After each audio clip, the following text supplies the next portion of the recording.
दा बिसोरबो गावसोर लाबोनाय बायदि गावसोर लाब मोनजायाब्ला बिसोरबो माबोरै फाननो ना बेसो खिन्थु पाब्लिकनि थाखाय हेरेसमेन्ट जायो आरो बेफोरो मानो होनना बुङोब्ला खमाव मोनोब्लाथ' पाब्लिकआबो मोजां मोनो बेनो आरो दा खोथाया जाहैबाय पेट्रल आरो डिजेलानो मेन बे दाम बारायनाय लोगो लोगो गुबुन बय बुस्थुआबो दाम बारायो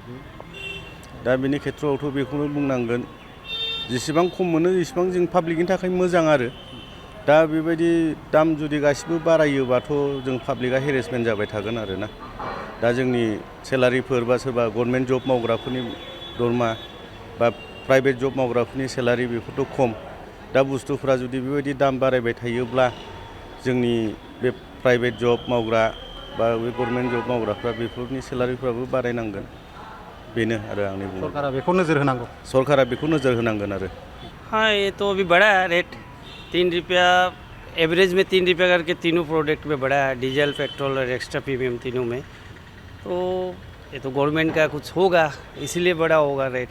कहीं कुछ प्रॉब्लम चल रहा है देश में भी कुछ प्रॉब्लम चल रहा है उधर से तेल नहीं आ रहा खाड़ी से और देश का बजट भी खराब हो रहा है उसी से प्रधानमंत्री ने आग्रह भी किया है कि भैया आप लोग तेल कम यूज़ करो गाड़ी कम चलाओ जितना हो सके आप लोग ट्रेन में सफ़र करो बस में सफ़र करो इन्होंने इसलिए क्योंकि देश का आर्थिक अवस्था ख़राब होने का चांस है और ज़्यादा चांस हो जाएगा और भी ज़्यादा ख़राब हो जाएगा इसीलिए ये सब किया गया है तेल का दाम बढ़ना मतलब सामान का दाम थोड़ा बहुत बढ़ेगा ही